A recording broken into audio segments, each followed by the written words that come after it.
guys, welcome back to Coffee and the Cross, Love, Life, and Money. I'm Steve, your host. It's great to be with you again today. In last episode, we looked at the birth of Esau and Jacob, all the way through Jacob meeting back up with Esau after many years, because Esau wanted to kill Jacob, because Jacob stole his birthright and his blessing, but they actually had a great conversation. And Esau even offered some men to walk alongside Jacob with his entourage. Basically, Jacob said, thanks, but no thanks.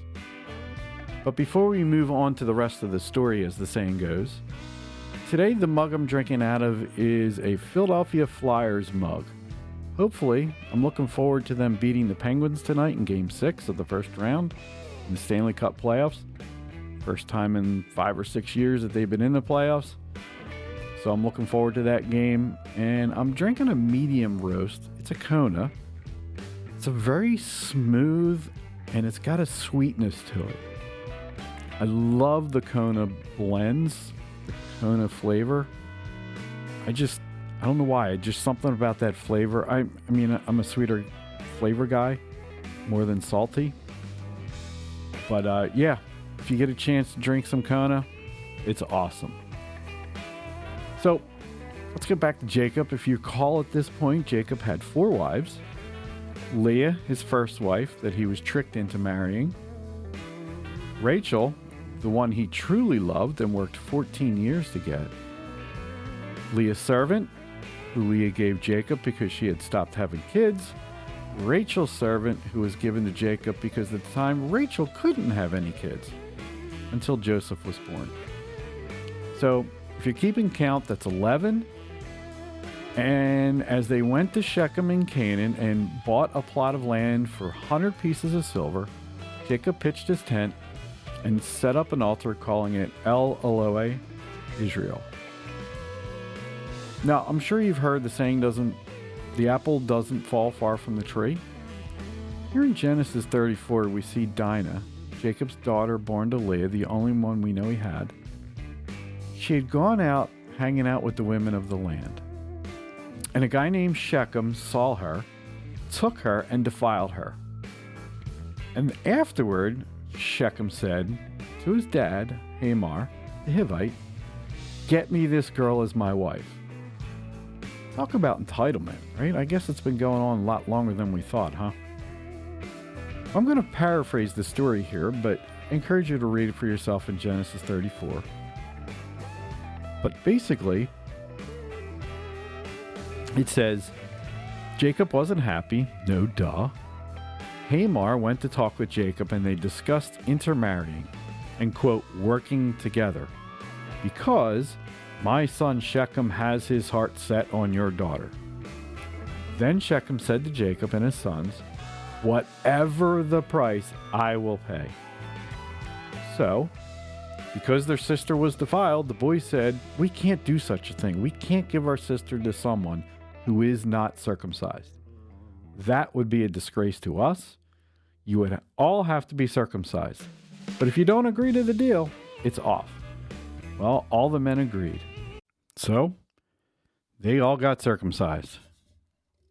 And 3 days later, while they were still in pain, it says, Simeon and Levi attacked the city and killed all the men, including Hamor and Shechem. And when the sons of Jacob came across the city, they looted it, taking all the women, children, and livestock for themselves. Yet again, we see here the line of Jacob making a big switcheroo. Hey, just get circumcised. Oops. Forgot to tell you, a couple days we're going to kill you.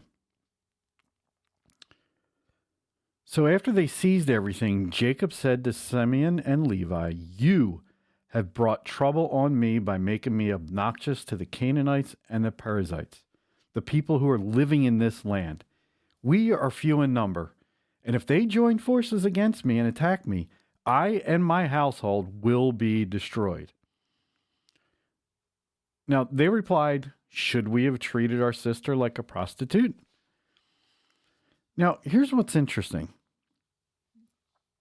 And again, this goes back to just my weird way of thinking. Jacob said, We are few in number, and if they join forces against me and attack me, I and my household will be destroyed. Didn't God promise to make his descendants like the grains of the sands, like the stars in the sky? I don't know. Just a little thought there. But the next thing we see here in in chapter 35 is God said to Jacob, "Get up, go to Bethel and settle there. Build an altar there to God, who appeared to you when you were fleeing from your brother Esau." So Jacob said, "Hey, let's go. Everybody pack up. We're heading out. Let's get rid of all those foreign gods you've got around here. Purify yourselves and change your clothes. Then come, we're going to Bethel." And what are we going to do in Bethel? Doesn't say that. I added that. But it says, "Where I will build an altar to God, who answered me in the day of my distress, and who has been with me wherever I have gone." So they gave Jacob all the foreign gods they had, the rings in their ears. He buried them. They set out. Jacob and all the people went with him to Luz, which is Bethel, in the land of Canaan, and there he built an altar.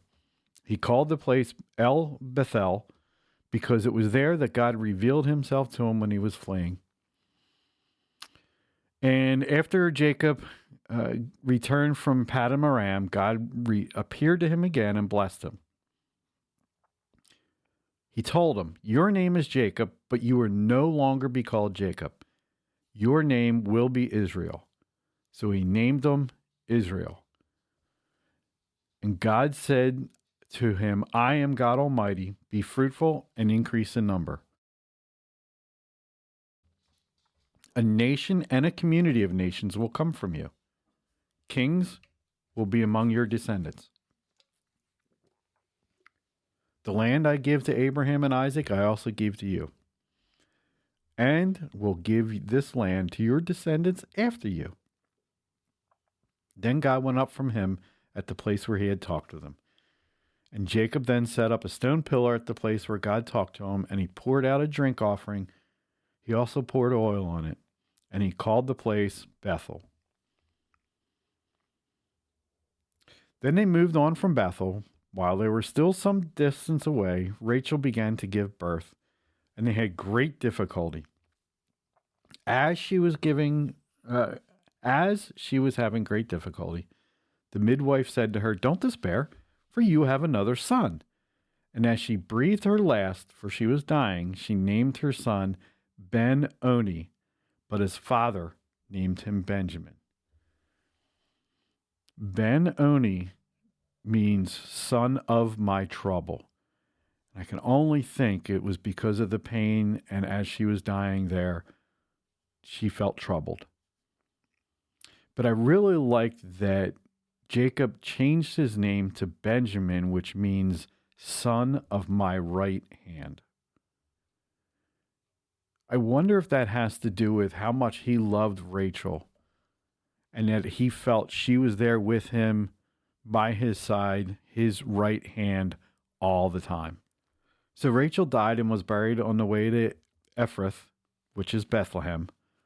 And over her tomb, Jacob set up a pillar, and to this day, that pillar marks Rachel's tomb. And Israel moved on again and pitched his tent. While Israel was living in that region, Reuben went in and slept with his father's concubine Bilhah, and Israel heard of it. Jacob had 12 sons. And I know we talked about keeping count, and here they list them here in chapter 35. Reuben was the firstborn of Jacob, born to Leah, along with Simeon, Levi, Judah, Issachar, and Zebulun. Rachel had Joseph and Benjamin, the two youngest. Rachel's servant Bilhah had Dan and Naphtali. And the sons of Leah's servant Zilpah was Gad and Asher. And those were the sons of Jacob who were born to him in Paddan Aram. And Jacob came home to his father Isaac, near Kerith Arba, which is Hebron, where Abraham and Isaac had stayed. Isaac lived 180 years, and he breathed his last, and his sons Esau and Jacob buried him.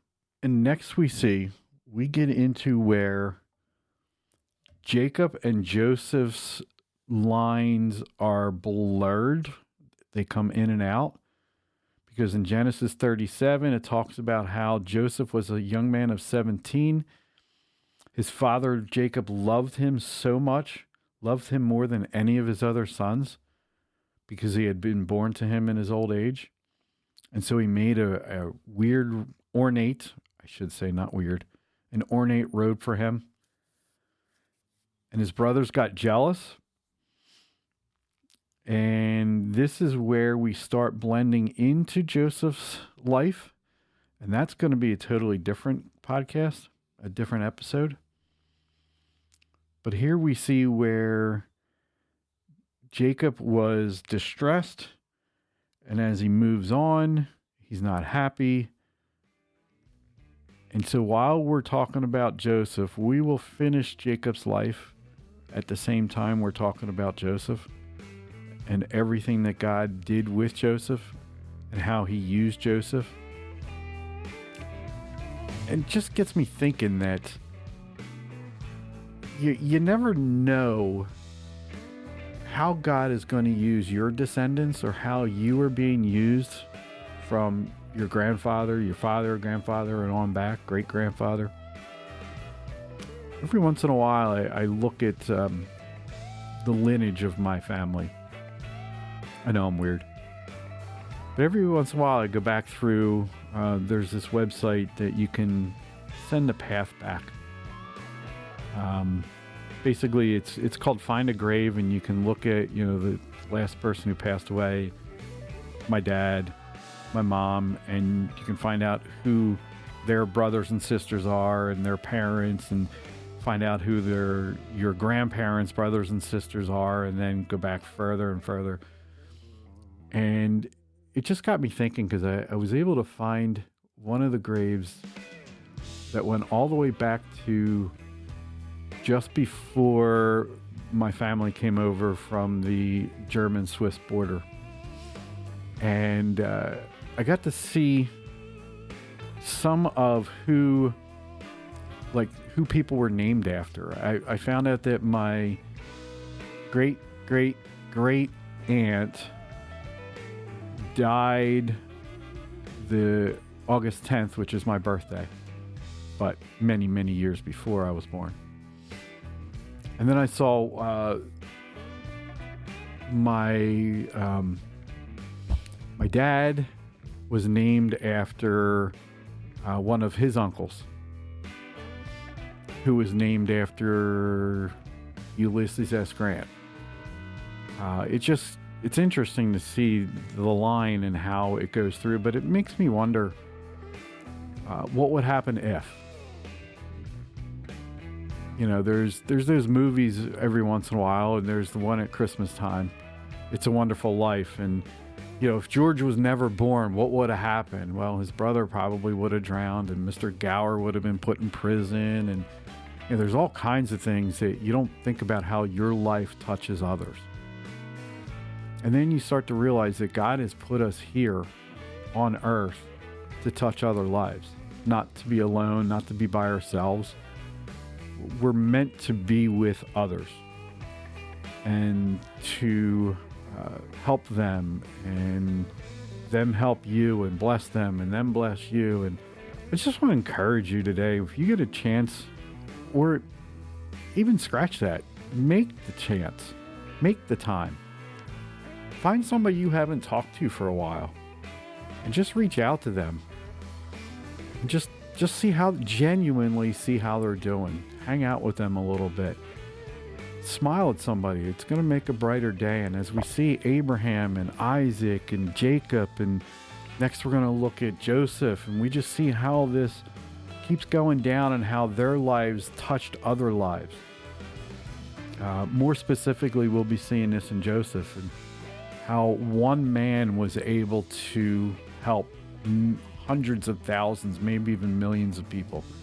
I don't know what the count was at the time, but it's just crazy to think about. And it just had me think, I just had to say it. But yeah, be encouraged. Hang out with somebody this weekend. Reach out to them and just genuinely see how they're doing. And I'm looking forward to hanging out with you again next week. Thanks, everybody.